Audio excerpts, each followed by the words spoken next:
Hey everyone, Blake Lovell, Southeastern 14, back here with another SEC basketball transfer video. A lot of those these days. But yes, we're talking all roster movement here on the channel. But we have a big one, SEC to SEC transfer. Those are always interesting. And it is Jordan Wright heading from Vanderbilt to LSU. Of course, we talked a lot about Jordan Wright this season here on the channel. Vanderbilt's resurgence towards the end of the year, nearly putting itself in the NCAA tournament by doing so. Just missed out. But Jordan Wright was a big reason for that. And you look at the 4 seasons now, he's played in Nashville with the Commodores, averaged at least 17 minutes per game. This past season, played about 25. Year before, played around 31 minutes. So an SEC veteran, without question. And that is exactly what LSU is getting now. I think, again, why LSU, right? Well, I think everyone sort of knows and understands why this would be a very appealing option for Jordan Wright, because he is, of course, a native of Baton Rouge. And so I can't say I was shocked by this when Jordan Wright announced his transfer.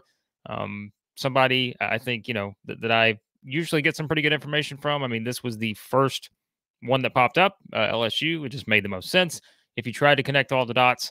And yeah, I just thought this was something that was probably going to happen. This felt like there was, again, some momentum in that direction. And, when you look at it from LSU standpoint, I think Sheldon Mickles did a really good article for NOLA.com. And I guess he talked to Jordan Wright on Wednesday. And basically, Jordan Wright had talked about, having a good conversation with Matt McMahon. And, here's the quote, we had some really long conversations. We talked about everything, and he laid everything out on the table, what my vision was, what his vision was, and we aligned. I really enjoyed talking to the staff and getting to know him and the rest of the staff, and we made it happen, end quote. So that's Jordan Wright's kind of thoughts on how things got to this point, for him to go back home, join LSU, stay in the SEC. And that is another important quote here in this article, I thought. Wright said, quote, "That was my first priority," talking about graduating from Vanderbilt. So we wanted to do that first. Then he continued, once I got that, if the opportunity presented itself to go home, I would try to do that. And he also said, I heard mostly from SEC teams.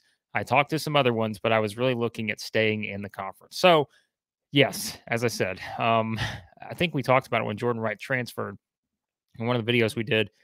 Said I'd probably more surprised than not if he did not stay in the SEC, because I thought there'd be a lot of programs interested. But it really did seem like from the start, LSU was going to have a lead there, just, again, given the location, having a chance to, play a final season there in Baton Rouge. And yeah, I think this one makes sense. Again, you look at it from what Jordan Wright can contribute. And let's be honest, I mean, this was a very disappointing season for LSU and Matt McMahon's first year on the job. They started 12-1. Finish 14-19. That's a big difference, right? You start 12-1 and you finish 14-19. You do the math on what that means, of course, right? They won their first SEC game, then they proceeded to lose their next 13 in a row. And yeah, that was just not something we expected, I think, from this team. But as we talked about all year long, one of the reasons is just could not seemingly find any consistency on the offensive side of the floor. And I do think Jordan Wright, we've seen some of those big sort of, splash type games from him where he can go out and make a lot of plays and really boost things offensively. But he can also do a lot of other things. Good rebounder, of course. And again, I think it's just the importance of having someone who's played that many minutes in the SEC, because that was something that I think this LSU team last season was lacking, right? They brought in a lot of guys, but you didn't necessarily have any of those SEC veteran type guys in terms of the minutes played. And so I think that's a crucial point for the Tigers. And again, we go back to the NCAA tournament this year, right? We talked about all the teams getting old and how older teams were able to kind of navigate the tournament, win more games. And so I think this is a great starting point for LSU. This is kind of, their first big addition in the transfer portal. And they'll need more, I think, to be successful and to, not be a team that maybe stays near the bottom, maybe not the bottom, but near the bottom of the SEC. They'll need some more moves, I think, to be able to do that. But this is a great starting point because I do think Jordan Wright, we just saw it at Vanderbilt, just a tough kid. And I know, I'm sure, for Jerry Stackhouse, you saw him talk about Jordan Wright a lot this season and really get emotional in terms of what he brought to the table, for that Vanderbilt team and what he did for the program. And again, almost gave them a shot to make the NCAA tournament this past season. So Jordan Wright contributed a lot of great things to that Vanderbilt program, but did decide to go home to play for LSU. And I think it's going to be very interesting to see what they can kind of build around him now as they head into the 23-24 season, because I think it will be an important one for Matt McMahon. There was obvious frustration, I think, in the first year on the job. We knew, though, going in, I mean, you guys remember, if you watch the channel, we were talking about when he took the job, this guy basically does not have a roster and, has to basically re-recruit everyone, and yet was able, I think, to put together a pretty good roster. They just could not get over the hump in some of those games and could not find enough sustained offense. And yeah, that was a big part of the problem, but it was more than just that. I mean, they just were not a team that could seemingly put it all together on a night in, night out basis in this league. And I think this is, again, a big step towards putting together a roster that can do that.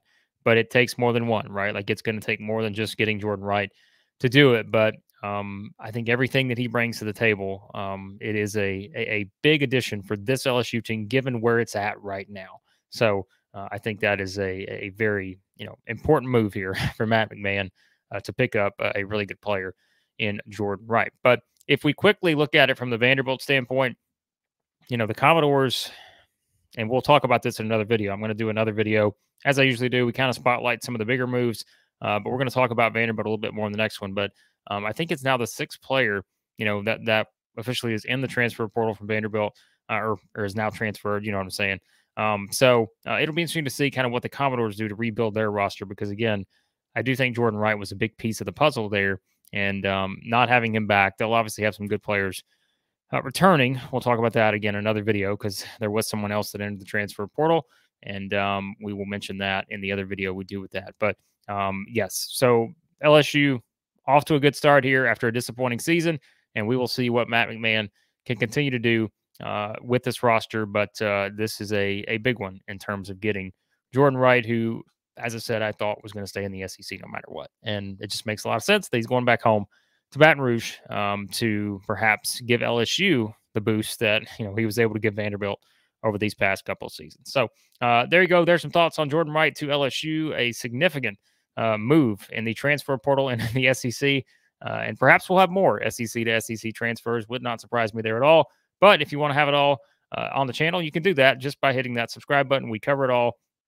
We'll talk about all the moves in the SEC this offseason, whether it's transfers, whether it's looking at the NBA draft. And as I just mentioned, I will be doing another video looking at some key moves that took place on Wednesday outside of Jordan Wright. We'll talk about those in an upcoming video here on the channel. Hit that subscribe button. A lot more on the way, plus lots of SEC football, baseball coverage as well. So if you want all of that, all you got to do is hit subscribe.